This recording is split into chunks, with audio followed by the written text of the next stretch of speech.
روزہ رسول صلی اللہ علیہ وآلہ وسلم کی بے حرمتی، وفاقی حکومت کی شدید مذمت، سعودی حکومت سے مناسب کارروائی کا مطالبہ، شاہ زین بگٹی پر حملہ اور مریم اورنگزیب کو ہراساں کیا گیا۔ واقعہ اچانک نہیں ہوا، یہاں سے منصوبہ بندی کی گئی۔ عمران خان لوگوں کو تنگ کرنے کا راستہ دکھا رہے ہیں۔ شیخ رشید کو بھی سبق سکھایا جا سکتا ہے، جو کرنا ہے کریں لیکن اپنی حد میں رہیں۔ وفاقی وزیر داخلہ رانا ثناء اللہ کی وارننگ۔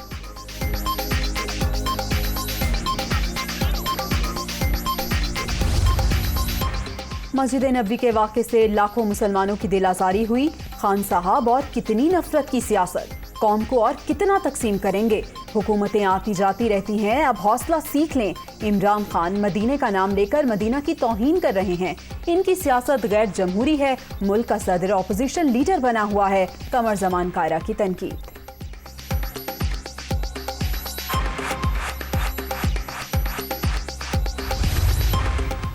سیاسی اختلافات نے مقدس مقام کا تقدس بھلا دیا۔ وزیر اعظم شہباز شریف اور کابینہ ارکان کی روزہ رسول صلی اللہ علیہ وآلہ وسلم پر حاضری، بعض افراد کی جانب سے مقدس مقام کے تقدس کی پامالی، نعرے بازی کرتے رہے۔ ایک شخص نے وفاقی وزیر شاہ زین بگٹی کے بال بھی نوچے۔ مریم اورنگزیب کا تحفظ کرنا نعرے لگانے والوں کو برا لگ گیا۔ سب کو مقدس مقام کے تقدس کا احترام کرنا چاہیے، شاہ زین بگٹی۔ مریم اورنگزیب نے سورۃ الحجرات کی آیت شیئر کر دی۔ مسجد نبوی کی بے حرمتی قابل مذمت۔ عمران خان نفسیاتی مریض اور جنونی شخص ہیں، وہ اپنے حامیوں کو بھی جنونی بنا رہے ہیں۔ عمران خان سیاست پاکستان میں کریں، خدا کے لیے مکہ اور مدینہ کو اپنی سیاست کی آماج کا نہ بنائیں۔ وفاقی وزیر احسن اقبال۔ ابھی یہ لوگ حکومت میں ہیں، لوگ ان کو ایوانوں سے ٹھڈے مار کر نکال باہر کریں گے، پھر یہ گھروں سے کیسے باہر نکلیں گے؟ فواد چودھری۔ امپورٹڈ حکومت کے کرمنلز کو مدینہ شریف میں چور کے نعروں کا سامنا ہوا۔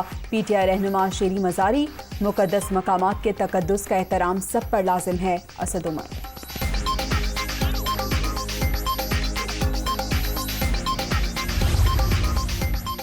روزہ رسول صلی اللہ علیہ وآلہ وسلم کی توہین قابل مذمت۔ تحریک انصاف کے لوگوں نے حرم نبوی کی توہین کی۔ انہوں نے یہ بھی نہیں دیکھا کہ حرم کا تقدس کیا ہے۔ اس عمل کی جتنی بھی مذمت کی جائے کم ہے۔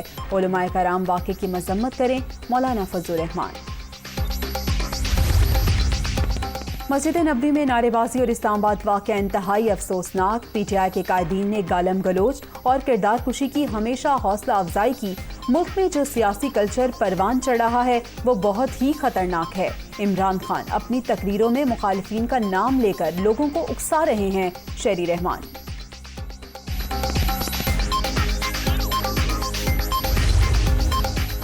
حرم پاک میں پاکستان کے حکومتی وفد کے ساتھ کیا ہونے والا ہے؟ شیخ رشید نے ایک روز پہلے ہی پریس کانفرنس میں بتا دیا تھا۔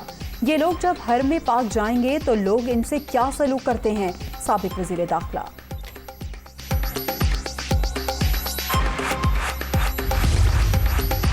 عمران خان اور ان کے ساتھیوں نے مذہب کو سیاست کے لیے استعمال کیا۔ ان کے چہرے سے کل قدرت نے نقاب کو اتار پھینکا، یہی ان کی سب سے بڑی سزا ہے، مریم نواز۔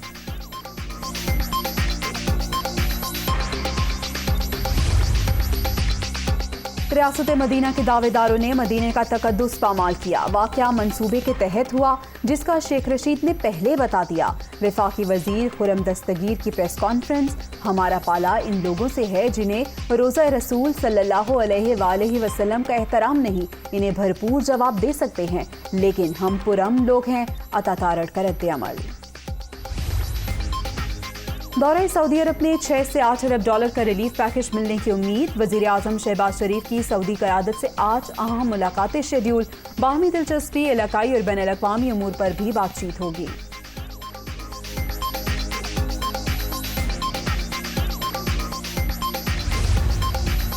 حج درخواستیں 1 تا 13 مئی تک وصول کی جائیں گی۔ درخواستیں آن لائن جمع کرائی جا سکتی ہیں۔ درخواست کے ساتھ ٹوکن رقم 50,000 روپے جمع کرائی جا سکتی ہے۔ سعودی عرب نے حج اخراجات کا تاحال اعلان نہیں کیا۔ وفاقی وزیر مذہبی امور مفتی عبدالشکور۔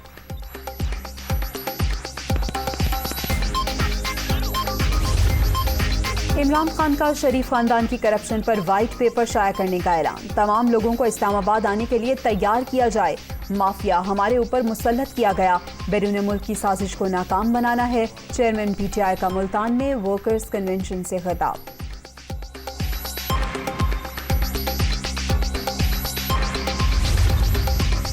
حمزہ شہباز کے حلف کا معاملہ، لاہور ہائی کورٹ نے فیصلہ محفوظ کر لیا، کسی کی جرت نہیں ہونی چاہیے کہ وہ عدالت کا حکم نہ مانے، یہ ہائی کورٹ اور پاکستان کی عزت کا سوال ہے۔ ہائی کورٹ نے 2 آرڈر پاس کیے لیکن انہیں نظر انداز کیا گیا، آپ کو عدالت کا فیصلہ ماننا پڑے گا۔ جسٹس جواد حسن کے ریمارکس، عدالت میں ایڈیشنل اٹارنی جنرل اور تحریک انصاف کے وکیل میں ترک کلامی۔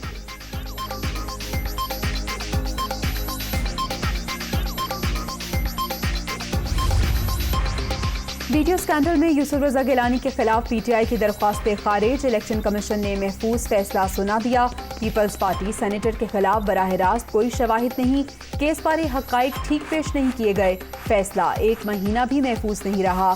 چیف الیکشن کمشنر کے ریمارکس، علی حیدر گیلانی کے خلاف کرپٹ پریکٹس کا مقدمہ درج کرانے کا حکم۔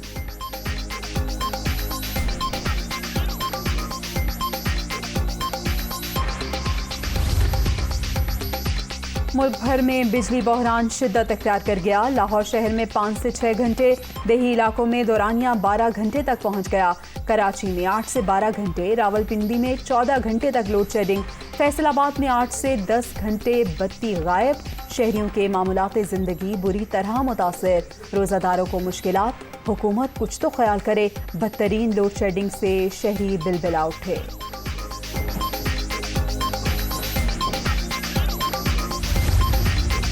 بجلی کا شارٹ فال 9000 میگا واٹ تک پہنچ گیا، طلب 27200 میگا واٹ، مجموعی پیداوار 18400 میگا واٹ تک پہنچ گئی، بجلی گھروں کو LNG اور فرنس آئل کی مطلوبہ فراہمی مکمل بحال نہ ہو سکی۔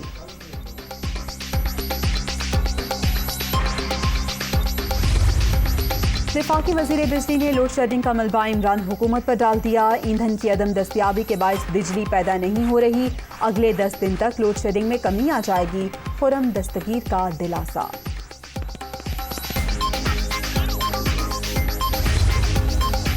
ملک میں لوڈ شیڈنگ امپورٹڈ حکومت کی غلط فیصلہ سازی کے باعث ہوئی، عید کی چھٹیوں کے باعث انڈسٹری کا لوڈ ختم ہو جاتا ہے، اس وقت امپورٹڈ حکومت ان چھٹیوں کی بنیاد پر لوڈ شیڈنگ ختم ہونے کی امید لگا بیٹھی ہے۔ حماد اظہر۔